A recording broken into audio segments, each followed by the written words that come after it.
সালামু আলাইকুম। একটা কথা বলবার চাচ্ছি ভারতের বিষয় আর শেখ হাসিনার বিষয়। ভারত কখনো আমাদের জনগণের পক্ষে ছিল না, এটা আবারও ভারত প্রমাণ করেছে।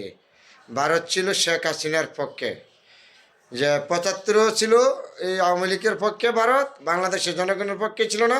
২৪ আবার প্রমাণ করে দিয়েছে ভারতের। এই ১৫ বছর ভারতের লেগে গণতন্ত্র হত্যা হয়েছে, ভারত সহযোগিতা করেছে শেখ হাসিনাকে। জনগণের পক্ষে ভারত রয়েছে না। এইবার ধর ২৪ আগে শেখ হাসিনা পালায় গেছে, বিশ্বে কোনো রাষ্ট্র জায়গা দিচ্ছে না, এই ভারত জায়গা দিয়েছে। চিন্তা করেন আমরা কথাগুলি কীভাবে যে ভারত আমাদের শত্রুতমি করছে, এই শেখ হাসিনারকে জায়গা দিয়েছে। তারপরে আবার এই শেখ হাসিনার বিজ্ঞপ্তি বন্ধ করার জন্য ভারতকে তত্ত্বাবধান সরকারের প্রধান আপনার চিঠি দিয়েছে, তা কিন্তু ভারত পদক্ষেপ নেয় নাই। ভারত কিন্তু কোনো বাংলাদেশের জনগণের পক্ষে ছিল না, শুধু শেখ হাসিনা আওয়ামী লীগের পক্ষে কাজ করছে সারা জীবন ভারত।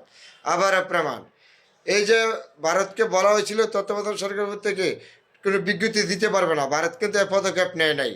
না নেওয়ার কারণে আওয়ামী লীগ কিন্তু শেখ হাসিনা বুধবার দিন বিজ্ঞপ্তি দিবে, সমস্ত অনলাইনে তার প্রচার করেছে। তারপরে কিন্তু ছাত্র জনতা দেশের মানুষ খেপে গেছে, গুববে কেন? একজন হত্যাকারী, একজন গুণকারী, একজন নির্যাতনকারী, লুটপাটকারী যদি ভাষণ দিবে, বাংলাদেশের জনগণ কখনো গ্রহণ করবে না।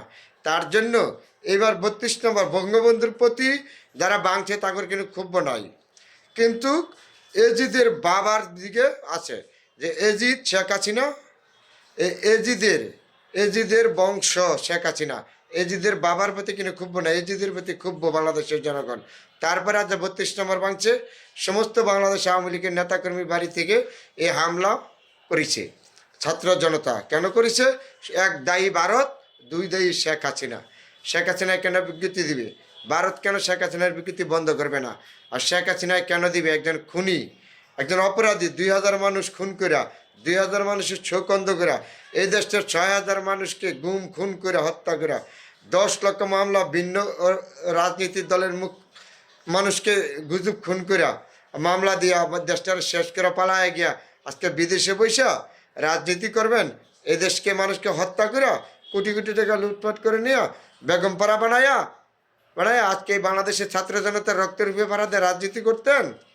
এর দায়ী ১ নম্বর হলো ভারত। ভারত কখনো আমাদের জনগণের পক্ষে ছিল না, এ আওয়ামী লীগের পক্ষে, শেখ হাসিনার পক্ষে আবারও এ প্রমাণ করেছে ভারত। তবে কখনো এই বাংলাদেশে আর মাথা উঁচা করে দাঁড়াইতে পারবেন না আপনারা। ভারত যত ষড়যন্ত্র করে, ভারত নিজে একসময় মাপ চাবে বাংলাদেশের জনগণের কাছে, বাংলাদেশ সরকারের কাছে, ছাত্র জনতার কাছে। জেনে রাখবেন, আমি কথাটা বলে দিলাম, একদিন কাজে লাগবে। সবাই ভালো থাকবেন বন্ধুরা।